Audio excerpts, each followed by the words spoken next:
Which is better, the Motorola Moto G Play 2026 or the Motorola Moto G Play 2024? Well, in this video, we're going to find out.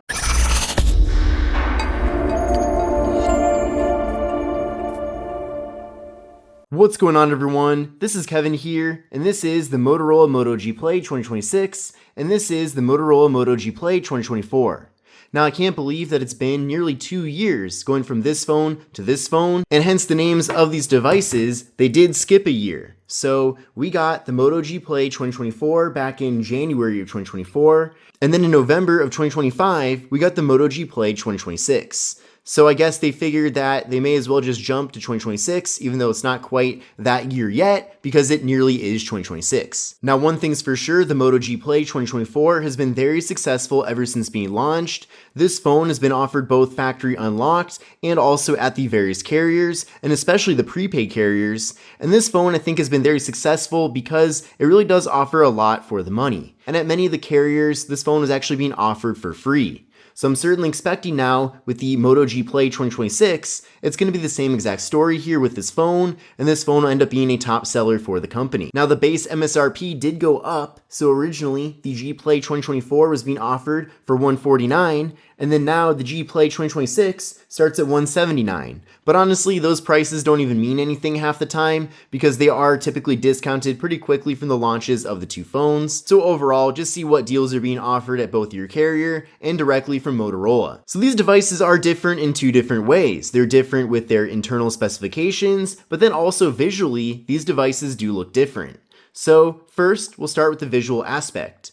So you can see with the Moto G Play 2024, this phone has a very shiny, kind of like not glossy finish, but a matte finish that does reflect a lot of light. And I actually really like the look of this. I love how, based on the angle that you're looking at the device, it does look a little bit different. And in addition to that, this finish doesn't pick up any fingerprints. You can also see here that the camera module does clearly state that it is 50 megapixels, and there's two circles, one for the camera and then one for the flash. Now with the Moto G Play 2026, it's a completely different story here.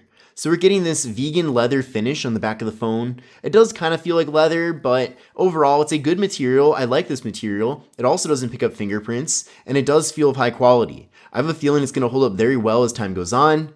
But the camera situation here is a bit confusing. So technically, there's just one 32 megapixel camera. So this circle right here doesn't mean anything. This doesn't do anything. It's just for visuals. That's of course the flash right there. And then we have this camera looking thing, but I don't think it's a camera. I can't really figure out how it has any influence over the images the phone takes. Even when the phone is in portrait mode, and I'll show you right now, if I cover over the camera, so I'll go over to portrait mode, where is it? Right there. Portrait mode, and then I cover over this, it makes no difference with how things look. So I just don't know what the point of that is. Now, without a doubt, that is the main camera. There's at least one real camera on the back of the phone. I just don't know what the point of this is, and especially that. So I do feel like this camera array here does make the phone look more impressive than it technically is. But the good news is that we are still getting one really good camera. I wouldn't be discouraged that we went from 50 megapixels to 32 megapixels because overall, it's not always about the megapixel count that kind of decides how good the images look. We're getting better onboard processing with the images with the Moto G Play 2026. And in general, you should expect to get really good results with that main camera.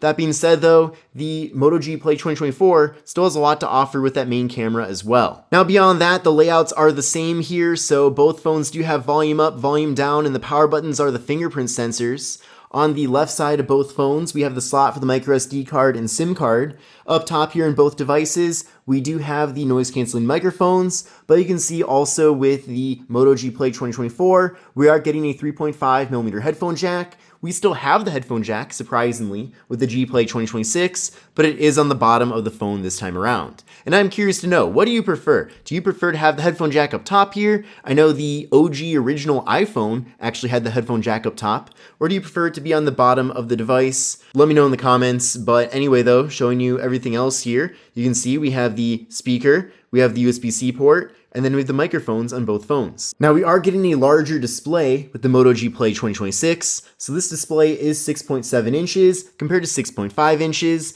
and you can see side by side here, without a doubt, the G Play 2026 is slightly bigger. And then both phones do have that larger bottom bezel, and then up top here on both devices, we do have hole punches for the front-facing cameras, and the front cameras on both phones are 8 megapixels, so not much of a change between the two generations. Now both phones do feature IPS LCD displays, and this time around with the Moto G Play 2026, we are getting a 120Hz refresh rate display, so a super fast and smooth refresh rate, and the refresh rate is slightly slower here at 90Hz with the G Play 2024. So still a fast and smooth display, but certainly I think the display is better. It's also brighter here too with the G Play 2026, so I'm glad to see that. Now both phones do come with 64 gigabytes of internal storage along with microSD card expansion, so unfortunately no storage increase between the two generations. And then both phones, as I mentioned, do have fingerprint sensors in the power buttons. You can see it's super fast there with the G Play 2026. We'll try it right now with the 2024. And you can see it's also very fast. So that feature works really well. I'm glad to see that. And also with both phones, we are getting support for Face Unlock, which is great too. Now with these devices, both phones do come with 4 gigabytes of RAM, however the processors are different. So with the Moto G Play 2026, we're getting the MediaTek Dimensity 6300 processor, compared to the Moto G Play 2024, we're getting the Qualcomm Snapdragon 680 4G. And I did run a benchmark test with both devices here, and you can see the two scores right now. So we are getting a much better performance increase with the G Play 2026. You can see the numbers don't lie, that's for sure. And it also does reflect my experience with both devices. The G Play 2026, without a doubt, is the faster phone of the two. So at least even when it comes to that, that's a nice upgrade going from the 2024 model of the device. Now, video recording with both phones is limited at 1080p with both the rear and front-facing cameras. And then as far as the battery capacity goes, we're actually getting a larger battery with the G Play 2026, with this phone having a 5200 mAh internal battery compared to a slightly smaller 5000 mAh battery with the G Play 2024. And then also, we're going from 15 watt fast charging to 18 watt fast charging. Now you do have to use a fast charger that does support that, of course, but at least it's nice to see that even if 15 watts, that's not bad, but 18 watts is really nice here to recharge this device very quickly.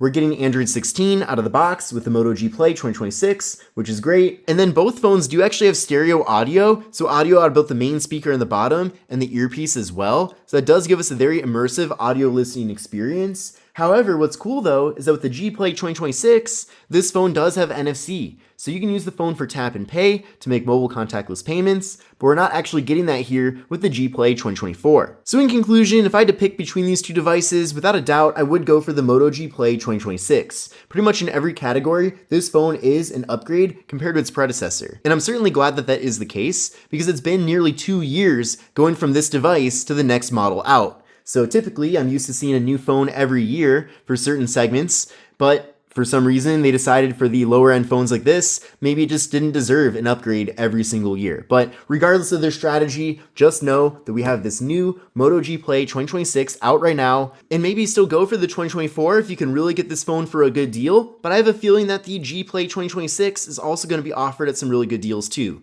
So definitely curious to know what you think about both of these devices. If you enjoyed the video, definitely give it a thumbs up. But this is Kevin here, and I'll see you in the next one. Take care and have a great rest of your day.